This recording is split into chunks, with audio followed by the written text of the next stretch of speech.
कि चाहे जहां जिस हाल में रहूं, तो मेरे दिल में मैं तेरी चरणों में सदा रहूं गोविंद। यही वरदान मुझे देना, बाकी जिस हाल में रखोगे मैं रह लूंगी माधव। बस ये प्रार्थना सदा मेरे हृदय से निकलता है। और परमात्मा आज मेरी बिगड़ी बनाया। ऐसा नहीं है, द्रौपदी की तरह मेरा भी चिरहरण होने का कोशिश हुआ ब्रिज में बिहार में, लेकिन जिस तरह द्रौपदी की लाज बचा उस तरह मेरा भी लाज बचाने गोविंद किसी न किसी रूप में आया। ये आप मेरे भाव को समझ सकते हैं, ऐसा नहीं है। काफी लोग बहुत डिस्टर्ब किए, धमकी भी दी है। मैं कोई पैसे के लोभ से वीडियो नहीं बनाती हूँ। हाँ, इससे है कि भक्ति का प्रचार प्रसार होगा। जो लोग टूट चुके हैं, बिखर चुके हैं, जो अब उनको मौत के सिवा कोई दूसरा रास्ता नहीं दिखता।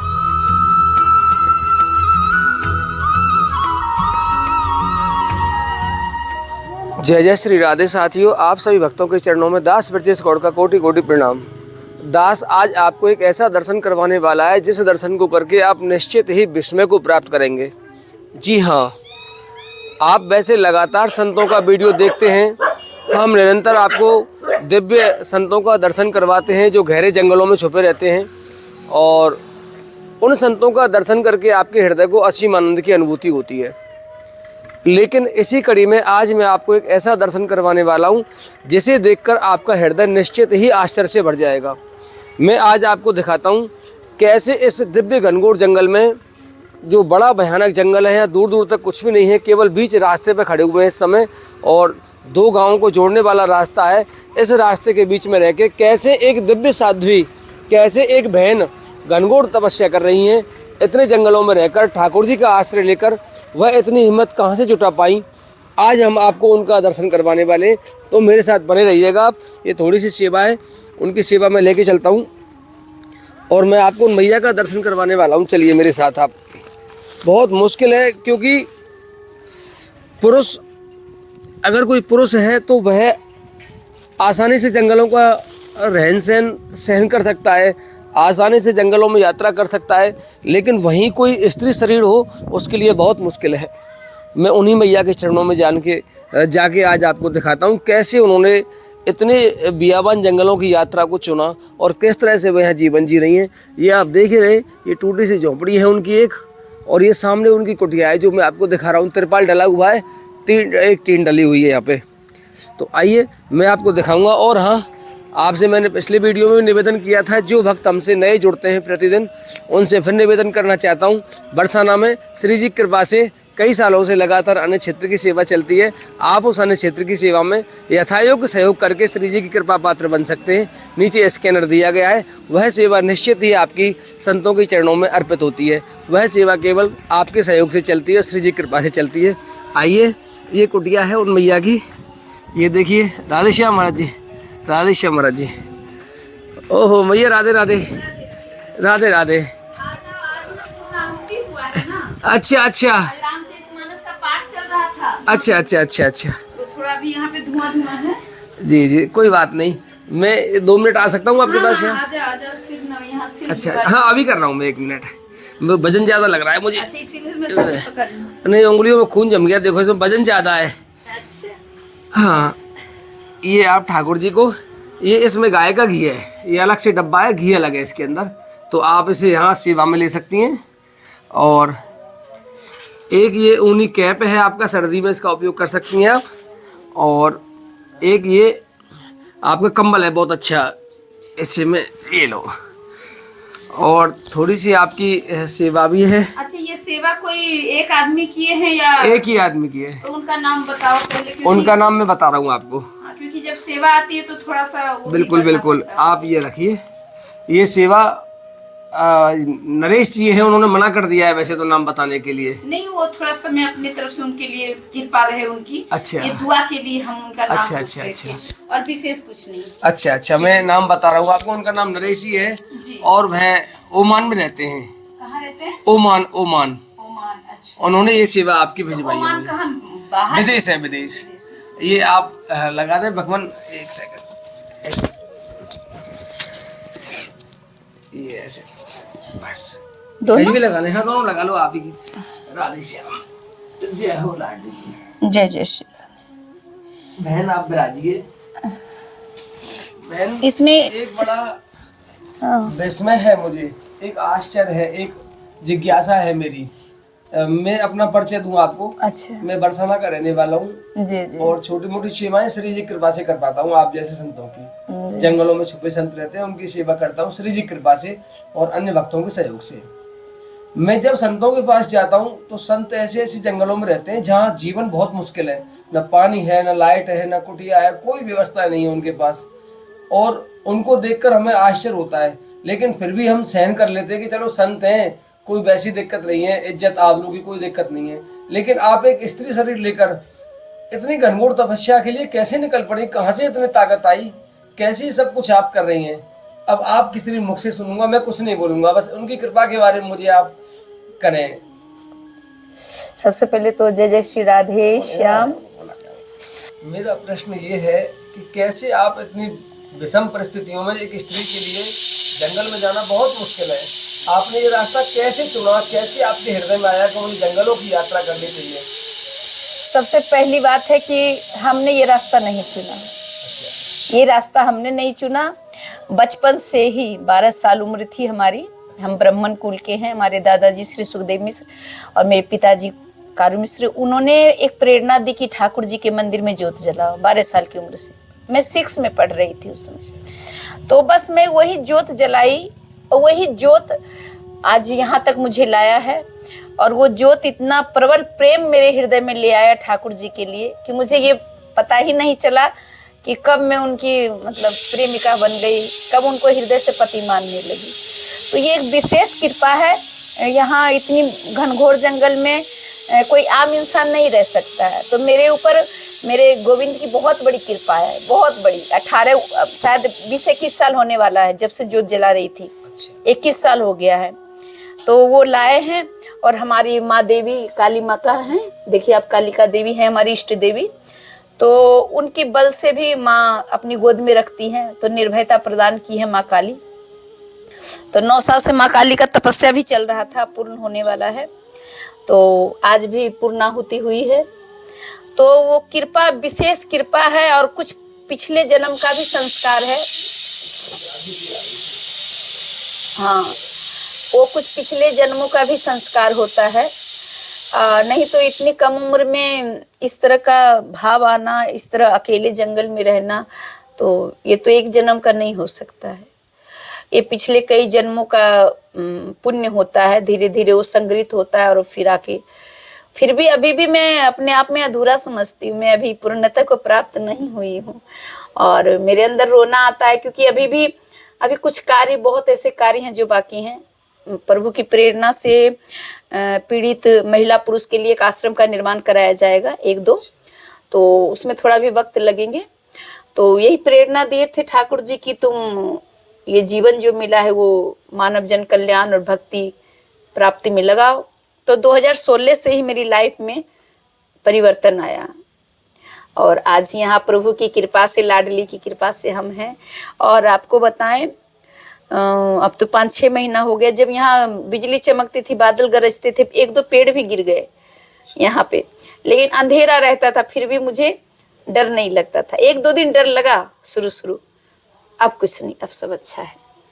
इसलिए हम कुछ नहीं किए, प्रभु करवाए हैं, और हम नहीं आए हैं, प्रभु मेरे लाए हैं। सबसे बड़ी बात यहाँ 6 साल की उम्र में आपने भक्ति आरंभ कर दी? 12 साल। 12 साल की उम्र? हाँ, 12 साल से ही मेरी मतलब लगाव प्रभु से। घर कब छोड़ा आपने अपना? घर तो मेरे अभी छोड़े हैं, अभी 5-6 साल हो रहा है, ज्यादा नहीं। 5-6 साल होता होगा लगभग। और बाकी सारे परिवार हैं, सब बुलाते, लेकिन मेरा दिल नहीं करता है जाने के लिए उधर। हाँ, अकेली आप कैसे ये सब मैनेज करती है, कैसे पॉसिबल है सब ये इतनी? ये पॉसिबल है, वो बैठे हैं ना मेरे ठाकुर जी और मेरी माँ बैठी हुई है। हम कुछ कर ही नहीं पाते हैं, हम तो मिट्टी हैं, आज हैं कल राख बन जाएंगे। तो मुझे भी कभी कभी बिलीव नहीं होता है कि परमात्मा मतलब इस तरह मुझे। और जब मैं आई थी उसमें मैं कुछ लेकर नहीं आई थी, बस एक साड़ी और बस 1000 रुपया, वो भी किसी से मांग के। हाँ, अब मैंने कह दी ठाकुर जी मैं बिल्कुल भिखारन बन के आ रही हूँ तेरे दरबार में, अब तू जान, तू कैसे रखेगा, क्या करेगा, नहीं रखेगा। और बार बार मैं वीडियो में फिर उस बात को दोहराती, जब यहाँ व्यवस्था नहीं हो रहा था तो मैं यमुना में भी गई थी अपने प्राण को, मतलब शरीर को त्याग करने। हाँ, कि अगर यहाँ व्यवस्था नहीं हुआ तो मैं जीते जी नहीं, मरने के बाद तो तुझे पा ही लूंगी। तो वहां पर भी काफी लोग, प्रशासन ले लोग आ गए थे, तो वो लोग मुझे रोक लगा दिए कि नहीं, वहाँ संत लोग आ गए थे। तो उसके बाद से अब जीवन स्ट्रगल बहुत किए, बहुत बहुत दर्द मिला, लेकिन उस दर्द के बाद आज इतना इतना खुशी है कि मैं बता नहीं सकती, कुछ शब्द बताए नहीं जाते हैं एहसास के साथ। और मैं उनकी प्रेम में तपस्या कर नहीं पाती, मैं माला भी नहीं करती, मैं उनसे प्रेम करती, मैं वो मेरी प्रीतम है, बस यही भाव है। क्योंकि आज के डेट में कलयुग में तपस्या बहुत दुर्लभ है। तो सबसे सहज मार्ग है प्रेम का। और ये ब्रिज भी ऐसे भी, यहाँ पे तपस्या नहीं होती, यहाँ तो प्रेम करो, परमात्मा को पाओ सच्चे हृदय से। जो भी प्रेम किया मेरे गोविंद से, उनको अपना बनाए। ठीक है, कैसे प्रकट होगा प्रेम इनके प्रति? हमारे हृदय में तो संसार के प्रति प्रेम है ना। नहीं होगा, धीरे धीरे होगा, लगे रहो डायरेक्ट। अभी भी ऐसा नहीं कि अभी क्या बोले, पूर्णतः मैं नहीं प्राप्त की हूँ उनको अभी। आप भी तो समझो मात्र 10% है मेरे हृदय में, 10% है। कभी कभी लगता है कि कभी इतना प्रेम आ जाता है, लगता है कम से कम 50 पहुंच गए, फिर लगता है अरे नहीं, फिर नीचे कर देते हैं मुझे। जैसे ये भाव आता है तो कहीं ना कहीं प्रेम में भी एक अभिमान जैसा भाव आ जाता है कि मेरे गोविंद मेरे हृदय में है, तो ये कहीं ना कहीं अभिमान है। तो तुरंत इसका मर्दन करते, तुरंत ऐसे संसार में उलझा देते मुझे कि मैं रोने लगती हूँ। एकदम इस तरह कर देते कि एकदम अलग कर देते हैं, तुरंत हृदय से निकाल देते हैं। ये जहां अभिमान आता है कि मैंने तो गोविंद को पा लिया, तुरंत नीचे कर देते हैं। इसलिए अभिमान मेरे प्रभु को पसंद नहीं है। और अगर मैं ज्यादा चर्चा भी कर देती हूँ किसी से तो वो भी बुरा लगता है उनको, क्योंकि वो कहते जब तुम मुझसे प्रेम करती हो तो दुनिया को बताने की क्या जरूरत है। मैं तो वीडियो भी नहीं बनाना चाहती हूँ, लेकिन हम सोचते इससे प्रेरणा मिलेंगे लोगों को। और मैं कोई पैसे के लोभ से वीडियो नहीं बनाती हूँ।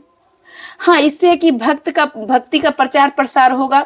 जो लोग टूट चुके हैं, बिखर चुके हैं, जो अब उनको मौत के सिवा कोई दूसरा रास्ता नहीं दिखता, उन लोगों के लिए मैं प्रेरणा देना चाहती हूँ कि आप कोशिश करो, डायरेक्ट तो होगा नहीं। तो जिन्होंने सिर्फ मौत के अलावा कोई रास्ता नहीं बचा, वो परमात्मा की तरफ कदम बढ़ाए, ये प्रेरणा मैं देना चाहती हूँ। और यही भाव से मैं वीडियो बनाती हूँ। और परमात्मा से जुड़े, क्योंकि मानव जीवन बार बार नहीं मिलता। आत्महत्या कर लोगे, मर जाओगे। इससे अच्छा तुम ब्रिज में आ जाओ, भूखे नहीं मरोगे, थोड़ी कष्ट होगी लेकिन फिर एडजस्ट हो जाओगे। और अभी अपना वो है नहीं, अभी अपना वो व्यवस्था है नहीं कि हम अभी अपने आश्रम में रखें। ठीक है, मेरा भी उतना व्यवस्था है नहीं कि मैं अभी आश्रम में रख सकूं, अभी आश्रम बना भी नहीं है। लेकिन फिर भी अगर एकदम लास्ट स्टेज आ गया मौत का, कि मौत के सिवा दूसरा कोई रास्ता नहीं है, तो ब्रिज में आ जाओ, राधा रानी के नाम लेकर कहीं ना कहीं व्यवस्था कर देंगे, जैसे मेरा किए। मैं बिल्कुल मौत के मुंह से निकल के आई हूँ। मैं बिहार में मौत को चकमा दे के आई हूँ। अच्छा। मौत को हरा के आई हूँ, बिल्कुल मौत मेरे सर पे था। और जब मैंने देखा मौत के अलावा दूसरा रास्ता नहीं, तब मैंने फिर इधर प्रभु से प्रार्थना की, प्रभु मुझे ब्रिज ले चल और अपनी भक्ति करवा। और आज आप देख रहे हैं यहाँ। मेरी बहन, लेकिन जो समय चल रहा है, इस समय एक स्त्री के लिए तो बड़ा मुश्किल है। मुश्किल हुआ, इस शरीर के प्रति लोगों की कुदृष्टि होती है। हुआ, ऐसा नहीं है, ऐसा नहीं। आपके ब्रिज में काफी लोग मुझे सताए। हाँ, बहुत ज्यादा। मैं रोती थी, मैं मौत की भीख मांगती थी परमात्मा से कि प्रभु मुझे मौत दे देना, मगर मेरी आबरू को तू बचाना। ऐसा नहीं है, द्रौपदी की तरह मेरा भी चिरहरण होने का कोशिश हुआ ब्रिज में बिहार में। लेकिन जिस तरह द्रौपदी की लाज बचा, उस तरह मेरा भी लाज बचाने गोविंद किसी न किसी रूप में आया। ये आप मेरे भाव को समझ सकते हैं। ऐसा नहीं है, काफी लोग बहुत डिस्टर्ब किए, धमकी भी दिए कि मार डालेंगे, तुम मेरी हो जाइए वो। लेकिन मैं बोली नहीं। मैंने यहाँ लोभ भी दिया गया, गाड़ी का, बंगले का, घर का, प्रॉपर्टी का। मैं झाड़ू पोछा बर्तन की हूँ ब्रिज में, दूसरे के यहाँ झाड़ू पोछा बर्तन की हूँ। लेकिन हम यही कहते थे, राधा रानी 2 चीज से बचाए रखना, एक चोरी, एक गलत काम से। और मैंने झाड़ू पोछा, बर्तन किया, कपड़ा धोया, बर्तन मांजा, जूठा, उससे अपनी परवरिश चलाई, लेकिन गलत काम नहीं की। नहीं तो काफी लोग बोले अरे ये उम्र में तुम्हें कमी नहीं है। मैं बोली नहीं, सब कुछ छोड़ के आई हूँ मैं, करोड़ों का धन संपत्ति सब छोड़कर आई, फिर वही चीज करूंगी तो क्या फायदा यहाँ आने से। तो इसलिए यहाँ लोभ भी दिया गया, लेकिन मुझे प्रभु ने बचाया हर तरह से। और आज भी काफी लोग परेशान करते, लेकिन आज भी मैं हाथ उठाई कि नाथ तू ही मुझे बचाना, जैसे इतना दिन से बचा रहा है वैसे 5-6 साल से प्रभु मेरी रक्षा कर रहे हैं। हमला होता है, मेरी बहन, संकट टला नहीं है अभी। वही तो कह रहे, हमला होता है, हमला होता है। और वीडियो के माध्यम से अभी भी काफी लोग जो जुड़े हैं, उनमें भी काफी लोग जो वीडियो देखते हैं उसमें भी कुछ ऐसे बात बोल जाते हैं, और मेरे साथ कुछ ऐसे शादी विवाह ऐसे प्रस्ताव रखते, तो मुझे बहुत बुरा लगता है। अहंकार शब्द बोलते कि मैं खर्चा उठाऊंगा, ये वो। मैं गुस्सा से कहती भी हूँ तेरी औकात नहीं खर्चा उठाने। मेरा परमात्मा मुझे कोई कमी नहीं रहने दिया और न रहने देगा। और बाकी क्या बोलूँ, बाकी तो देख ही रहे हैं आप लोग। और हर एक पल एहसास करती हूँ, हर एक क्षण एहसास करती हूँ मेरे साथ है, अभी भी है वो, अभी भी है वो, अभी भी मेरे साथ है, मेरे साथ है, मेरे बगल में बैठा है, मुझे आभास हो रहा है। तो वो हर दुख में, सुख में, खुशी में, गम में, हर समय है। और हम एक प्रार्थना भी करते हैं परमात्मा से कि चाहे जहाँ जिस हाल में रहूं, तो मेरे दिल में मैं तेरी चरणों में सदा रहूं गोविंद। यही वरदान मुझे देना, बाकी जिस हाल में रखोगे मैं रह लूंगी माधव। बस ये प्रार्थना सदा मेरे हृदय से निकलता है। और परमात्मा आज मेरी बिगड़ी बनाया सुन रहा है। और अब एक आश्रम बनवाने का है, जो परेशानी में झेली हूँ अपने जीवन में, स्ट्रगल की हूँ, तो मैं नहीं चाहती हूँ वो अन्य महिला करें, और उनके लिए सुरक्षित तरीके से आश्रम, बड़ा आश्रम का निर्माण हो, जो महिला यहाँ आए सुरक्षित रूप से वहाँ भजन करें, मेरे जैसा दर दर की ठोकर ना खाएं, मेरे जैसा उनके आबरू पर हमला ना हो, ये हम नहीं चाहते। ठीक है, हमला तो हुआ, लेकिन जो हमला किया उसे सजा मिली, लेकिन हाँ रक्षा किया। तो अब जो दर्द मैं सही हूँ, वो दर्द और कोई अन्य महिला ना सहे जो ब्रिज में आए। उसके लिए आश्रम का निर्माण कराया जाएगा। देखते हैं प्रभु जी की क्या कृपा होगी, अब तो वही जाने। हम तो वीडियो इसलिए हम बना रहे हैं परमार्थ के कार्य के लिए, कोई स्वार्थ नहीं है। सेम कंडीशन है मेरी भी इच्छा थी कि पूरे संसार में एक बरसाना में ऐसा आश्रम हो, केवल माताओं के लिए। जरूर जरूर, कहीं से भी भजन करो, चाहे बड़ी हो, बूढ़ी हो, चाहे जवान हो, चाहे बच्चे हो, छोटी हो। और आपको बताऊं, बहुत पुरुष लोग भी परेशान हैं, तो उनके लिए भी हम चाहते हैं कि पुरुष और महिला दोनों का आश्रम हो, अलग अलग हो, लेकिन उसमें आकर भजन करे। काफी पुरुष भैया लोग भी देखते हैं कि घर की कलेश से आत्महत्या कर रहा है, मर रहा है। तो मैंने भाई लोग से भी बोला, भैया ऐसा मत कर, तू अपने आप को परमात्मा को सौंप, और डर मत। अगर डर मत, तू अपने आप को सौंप, निकल, और एक बार निकल, परमात्मा के नाम पर तुम्हारा सारा रास्ता व्यवस्था करेगा। तो यही सब कहना है, यही सब के माध्यम से वीडियो से भक्ति का, अध्यात्म का, अपने परमात्मा का प्रचार प्रसार करना चाहते हैं, और अन्य उन लोगों को जोड़ना चाहते हैं जो वाकई में प्रभु के करीब जाना चाहता है। और अच्छे लोग को ही ज्यादा दुख मिल रहा है, अच्छे लोग ही मर रहे हैं। तो हम नहीं चाहते, हम चाहते जो अच्छे लोग हैं, जो सत्संगी लोग हैं, वो परमात्मा में जुड़े, अपने आप को नहस ना करें। यही मेरा वीडियो बनाने का यही एक मतलब ये भाव है, प्रचार है कि लोग परमात्मा के करीब हों, जुड़े, चाहे जहाँ हैं। एक पक्ष ये हो रहा है कि कुछ माताएं बहनें जो अपना घर नहीं छोड़ना चाहती, जो घर में सब कुछ ठीक है उनके पास, भजन में कोई बाधा नहीं है, तो वो किस तरह से अपने हृदय को इनके चरणों में लगाएंगे। बस, तो ये तो बहुत अच्छी बात है, उनको तो मौका मिला है। वृंदावन में तुम आकर बसो, ये मायने नहीं है। वृंदावन तुम्हारे हृदय में बसे, ये मायने है, ये मायने रखता है। हृदय में बसाओ ना, शरीर को तुम कहीं ले जाओगे, शरीर से भगवान खुश हो ही नहीं सकता, कभी नहीं। शरीर को कहीं ले जाओ, हाँ दर्शन करने के लिए आओ, दर्शन करो, प्रणाम करो, लेकिन उस जो दर्शन किया उसको हृदय में बसा के अपने घर जाओ। और ज्यादातर तो मैं यही चाहती हूँ कि जो भी महिलाएं गृहस्थी वाली, वो ज्यादातर अपने घर परिवार में रहकर ही भजन करे, ये मेरा भाव है। वो तो जो लास्ट स्टेज पर है, जिनकी मौत के अलावा कोई रास्ता नहीं, उनको ही वृंदावन के लिए और आश्रम के लिए मैं प्रेरित करती हूँ। और बाकी जो नॉर्मल तरीका से चल रहा है, थोड़ा बहुत उलझन है तो कोई बात नहीं, थोड़ा बहुत उलझन तो हर जगह है, क्योंकि मैं देख रही हूँ बाहर निकलने के बाद महिलाओं के साथ क्या होता है वो मैं झेल रही हूँ। तो काफ़ी महिलाएं लोग भी जवान यंग लोग हैं, यंग महिला तो कहती है मेरे पास, लेकिन फ़ोन पे, लेकिन मैं उनको समझाती हूँ कि नहीं, आप वहीं रह कर करो और दर्शन करने आओ, मुझसे मिलो, सत्संग करो, 2 दिन 4 दिन 10 दिन रहो वृंदावन में। और शरीर वृंदावन में है, शरीर ब्रिज में है, ये मायने नहीं है, ब्रिज हृदय में है, ये मायने रखता है। तो इस तरह के हम भी जितना होता है अपनी तरफ से प्रेरणा देते हैं, बाकी फिर श्री जी जाने, ठाकुर जी जाने जो करेंगे। हम तो हर हाल में उनके हैं, जो कराएंगे हम तैयार हैं करने के लिए। और कुछ आपका सवाल है? क्योंकि थोड़ा सा मैं आज व्यस्त हूँ। आज ना भंडारा है। अच्छा। हाँ, 9 दिन के वो रामचरितमानस का पाठ हुआ है, आज संपूर्ण है। देख सकते हैं अभी आहुति ये सब हुई, तो अभी खीर का प्रसाद बन रहा है, खीर पूड़ी और सब्जी। अच्छा। तो नॉर्मल सा है, विशेष तो मेरे पास धन है नहीं, तो आप लोग भी प्रसाद पाना, 4 बजे तक का होगा, बनेगा यहाँ। अच्छा। और संजोग ऐसा हुआ कि आज मैं ज्यादा व्यस्त हूँ, तो आज आप भी वीडियो बनाने आ गए। अरे मुझे पता ही नहीं था।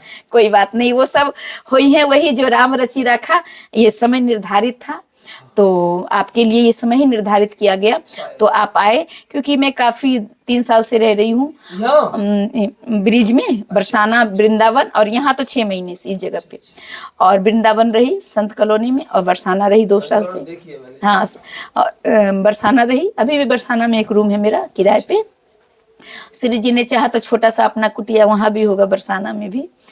तो थोड़ा सा मैं कम समय दे पाऊंगी, क्योंकि मुझे तैयारी करनी पड़ता है। आपने, मैं तो उसी से कृतार्थ हो गया। हाँ। आपने कम शब्दों में कम समय में पूरा रहस्य खोल दिया। चलो कुछ बचा ही नहीं मेरे पास। ये सब कृपा है। बता दिया श्याम सुंदर आपकी प्रीतम है, ये आपकी माँ बैठी है। हाँ। तो बचा ही क्या पूछने को? क्या, बस यही भाव है। उनको स्वीकार कर लिया, उन्होंने आपको स्वीकार कर लिया, और आपने कितनी अच्छी बात बताई कि थोड़ा सा भी अहंकार अगर होता है, हाँ, तो उनको पसंद नहीं है, थोड़ा भी पसंद नहीं है। इतना चढ़ाते और इतना गिरा देते, तुरंत ऐसे अपनी माया को भेजते हैं कि आज ही खूब भजन कर रहे हैं, खूब उनके नाम पे नाच रहे हैं, गा रहे हैं, और कल एकदम खत्म कहानी। अहंकार अगर आता है तो कल तुरंत संसार में भेज देते, तुरंत अपनी माया को भेजते, जा इसके अंदर अहंकार आ गया, जा माया इसे त्रास दे और इसे एहसास करा कि जहां अहंकार है वहां मैं नहीं हूं। जहां कहते हैं ना, जहां मैं हूं वहां परमात्मा नहीं है, जहां परमात्मा वहां मैं नहीं हूं। तो ये मैं तो अहंकार है ना, तो इसीलिए परमात्मा तुरंत अपनी माया को भेज के फिर उसको, अपने भक्त को, देखो नारद को माया ने जब घेरा तो भगवान अपने भक्त का कल्याण चाहते, तो तुरंत देखो उनको कैसे कर दिए। तो ये सब बहुत, ऐसे तो बहुत बातें हैं, बहुत समय लगेंगे, लेकिन फिर भी मैं भी खुश हूँ। और कभी ऐसा फुर्सत में आना तो वीडियो वायरल होगा, और आप लोग ईमानदारी से जो भी सेवा आएंगे आश्रम के लिए, आप लोग ईमानदारी से, क्योंकि देखो परमात्मा सब देखता, मैं तो नहीं देखती हूँ। आपको सेवा लेके आए, हाँ, आपको तो नहीं पता? नहीं, मुझे नहीं पता, वो सब भेजा, आप माध्यम बने, आपके माध्यम से भेज दिए। तो जैसे और लोग हैं चैनल वाले, मुझे पता है। तो कोई लोग ऐसे बेईमानी सी करते हैं, आता कुछ है देता कुछ है, तो ये गलत बात है। क्योंकि अगर तू 2 खाएगा तो इतना जान ले 6 तुमको देना पड़ेगा, ले लेगा, हम तो नहीं देख रहे, वो देख रहा है ना, वो देख रहा है। तो इसलिए मैं सारे यूट्यूबर बहुत जुड़े हैं, 2-4 जुड़ गए हैं, तो जो भी वीडियो बनाते हैं किसी भी भक्त का, ठीक है आपकी जरूरत है आप उतना रख लो, लेकिन जरूरत से ज्यादा भक्तों का पैसा मत रखो। बिल्कुल अधिकार नहीं है एक नया पैसा भी रखने का। नहीं, मानो ऐसी कोई परेशानी परिस्थिति आ गई तो आप ले लो। परिस्थिति क्यों आएगी? इन्होंने कहा इनको 1 रुपया दे दो, मैं कौन होता हूँ उसमें से 1 पैसा भी लेने वाला? हाँ, तो ऐसे लोग होते हैं कि लेते हैं लाख और काम करवाते हैं 50,000 का, तो मैं नाम नहीं लूंगी, लेकिन ये बुरा लगता है। ईमानदारी से काम करो, क्योंकि मुझे खबर मिल जाता है कि मैया मैंने इतना दिया, फिर मैं क्या बोलूं। तो इसलिए ईमानदारी से आप लोग सपोर्ट करो हमारा, क्योंकि आपके बरसाने में अगर मेरे माध्यम से अच्छा काम होगा तो आप लोग का भी नाम रोशन होगा। जितने भी यूट्यूबर हैं जो भी वीडियो बना रहे, उन लोगों का प्रतिष्ठा, मान सम्मान भक्ति में बढ़ेगा। तो और लोग भी कहेंगे कि चलो वैष्णवी माता जी से जुड़े हुए हैं, मेरा नाम वैष्णवी आप तो जानते ही हैं। तो मेरा संकल्प है, बहुत बड़ा संकल्प है, मेरा भी यही संकल्प है। हाँ, तो मैं अकेली कर नहीं पाऊंगी, आप लोग के सपोर्ट से ही, कुछ यूट्यूबर के सपोर्ट से और कुछ जो सेवा करने वाले उन लोगों के सपोर्ट से ही होगा। मेरा तो बस तन और मन है, मैं तो भिखारन हूँ, मैं तो कंगाल हूँ, मेरे पास धन नहीं है, लेकिन हाँ और धन है भी नहीं, और है भी तो रतन है। रतन वाली तो जान ही रहे, पायो जी मैंने राम रतन धन पायो, मीराबाई का है ये। तो रतन है, लेकिन जो अर्थ होती है, जो जरूरतें होती है आश्रम के लिए, तो उनके लिए तो धन चाहिए। तो आप लोग धन से सेवा करें, और हमारे प्रभु तन मन पर कृपा करें हम पर, कि हम भी लगे रहे तन मन से सेवा में। ठीक है, चलिए इन्हीं सब शब्दों के साथ फिर कभी समय मिले तो आप आना। और अब मैं थोड़ी सी प्रसाद बना लूं। शायद अवश्य आऊंगा आपके पास, जरूर आना। चलो, जय जय श्री राधे श्याम।